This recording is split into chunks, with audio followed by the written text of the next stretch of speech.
High high, অবস্থা দেখো। বাহ রে খুশি, বাহ। এইরকম মেয়ে ঘরে ঘরে দরকার। কি অবস্থা। ঈদে বাড়ি গেছি, তো ফ্রিজের উপরে আমাদের একটা মিক্সার থাকে, তার প্লাগটা বোর্ডে গুঁজে দিয়েছি আর ফ্রিজারটা খুলে নিয়েছি। কি অবস্থা। Hello friends, welcome back to our channel. আমি খুশি আর তোমরা দেখছো খুশি রানী ব্লগ ভিডিও। অনেক দিন পর একটা মিনি ব্লগ নিয়ে চলে এলাম। মানে এবার সত্যি কন্টিনিউ করব।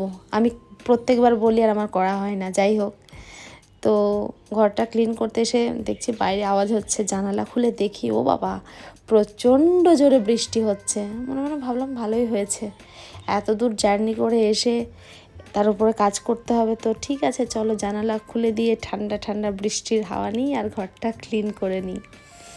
তো ভালোই জোরে বৃষ্টি হলো, বেশ পুরো ঠান্ডা হয়ে গেল, জীবনটা শান্তি হয়ে গেল। কিন্তু শান্তি করলে তো হবে না, আমাকে তো রুমটা ক্লিন করতে হবে।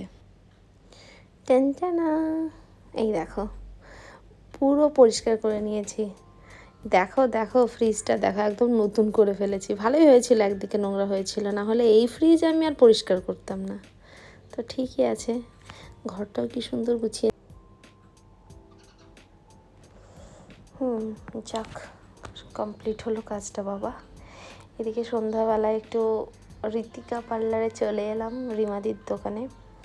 তো আসার পর একটু নেল পালিশ পরলাম, পেডিকিওর করলাম আর ওয়্যাক্স করলাম। যাকে একটু পরিষ্কার পরিষ্কার মনে হচ্ছে, অনেকটাই রাত হয়ে গেছিলো, তাই গুটি গুটি পায়ে নিজের রুমে ফেরার চেষ্টা করছি। চলো আজকে ব্লগটা এইটুকুই, টাটা।